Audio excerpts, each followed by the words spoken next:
Okay, so today was um today was a hard day. Today was Wesley's funeral, and we were asked to speak. And I gave a speech today that I wanted to share with you guys.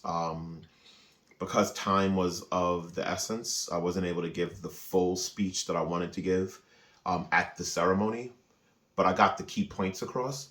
But I really thought that Wesley deserved for the whole story to be told and for me to um, have everybody hear it who couldn't make it. So I'm just going to do this one take. I might stumble some of the words, but I just really want to make this raw and genuine, and I want you guys to hear, everything that I wrote about Wesley. Okay. So starting like this. What can I say about Wesley, aka Toasty McFerno? He's a wonderful, kind, caring man. There have been times where I've lost patience with him, even lashed out at him. But this man has turned every cheek on his body. If everyone here were more like Wesley Hardy, there'd be no need for heaven, because we'd already be there. And see, Wes would have screamed out, "Shenanigans, mofo! You stole that line from The Simpsons. Homer said that to Flanders." And everybody would have been exposed to me bullshitting and stealing a line from The Simpsons, and only Wesley would have picked up on it. So here's my real speech for him.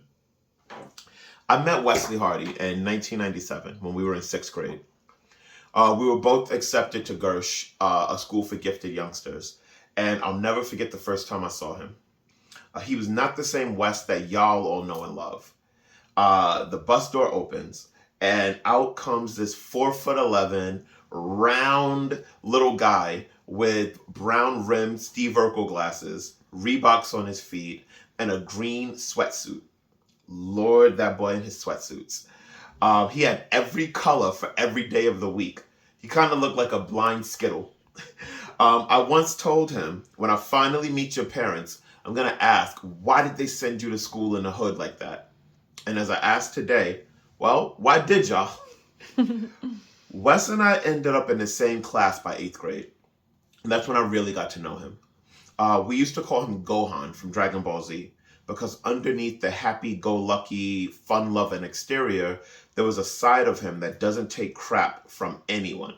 And whenever he reached that boiling point, he could take down any bully who tried him, and he could silence any laughter from roasts or embarrassing moments. So I made it my personal mission to unleash that side of him. The only way I could think to do that was to bully him myself. Now, I was only 13, so get off my back. So yes, I gave Wesley a hard time back then, but it was never any malice in my heart. It was always truly just to get him ready for high school and the real world beyond.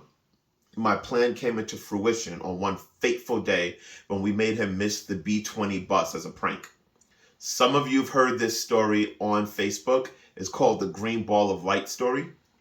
It's Wes's favorite story that I tell, and there's no way I'm not going to tell it today.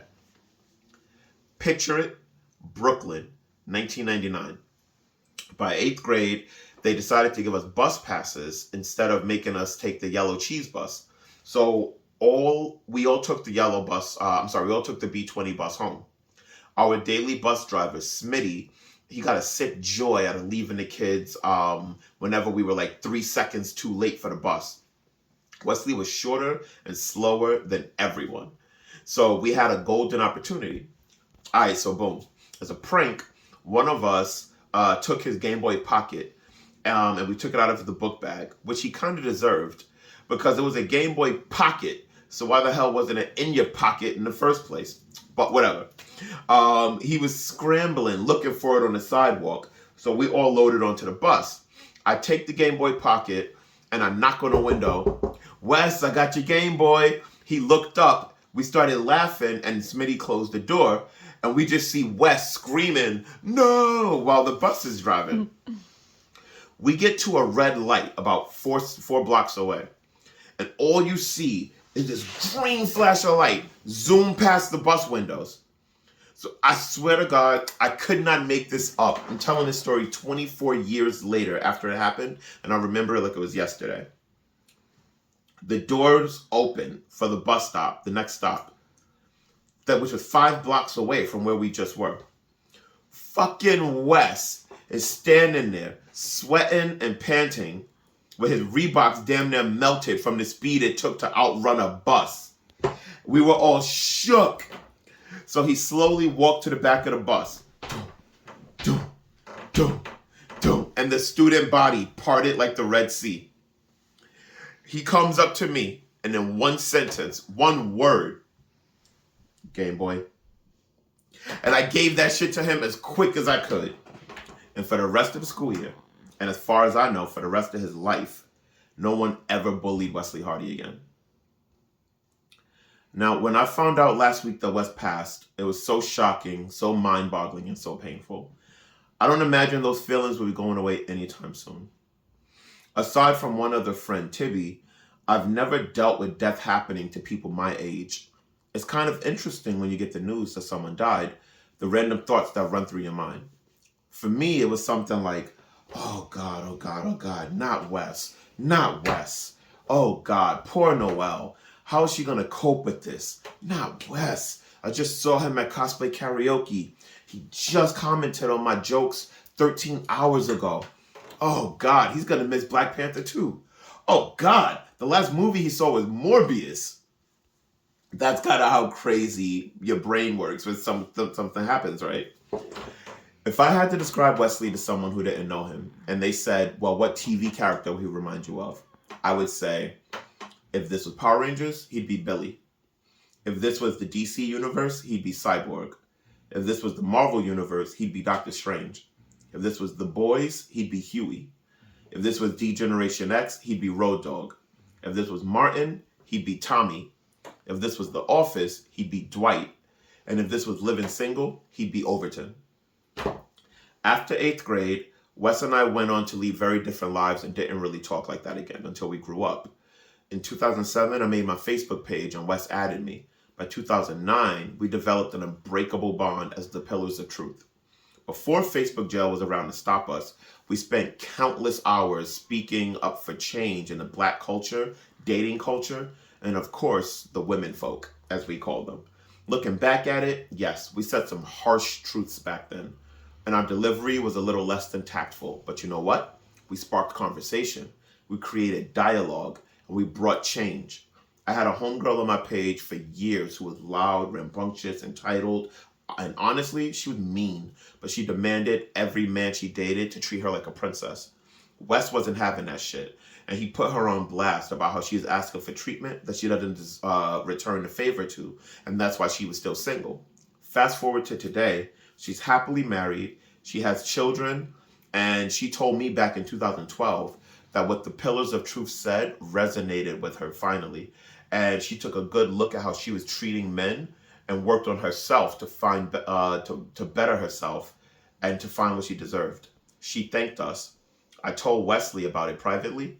His response was, save one bimbo, save the world.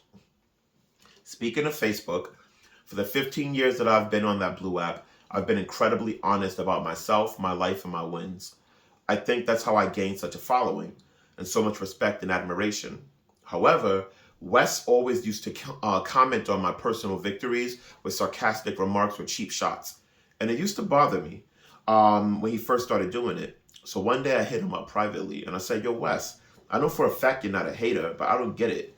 Why do you always feel the need to bring down my joy? Like, why do you always got to bring me down a peg? And he replied, yo, no offense, bro, but your ego is huge enough as it is. And you're already getting props from the unwashed masses. Somebody has to keep you honest. Somebody has to keep you human. And I never questioned it again. He was 100% right. I am pretty goddamn cocky. And he always made sure that I still knew that I was no God. I am a human, just like everybody else. So thank you, Wes. And that's who Wesley was. He was the kind of person who saw what needed to be done, and he did it. He didn't wait for a call to action. He took it upon himself to take action. I loved how Wesley was unapologetically himself. It's a lesson I had to learn in my adulthood. Wes figured it out even before I met him. He was a Nintendo-loving, pop song-singing, sarcastic-ass anime head when he was 5, and he died a Nintendo-loving, pop song singing, sarcastic ass anime head when he was 35. That's something we should all aspire to be. Be like Wesley. Be your unapologetic self.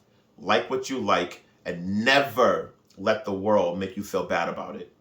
And if you're lucky, you might end up like Wes, a man who only wanted to work in computers, cosplay his favorite characters, move out the hood, and prove that he had the greatest electric slide this side of the Mississippi, and fall in love.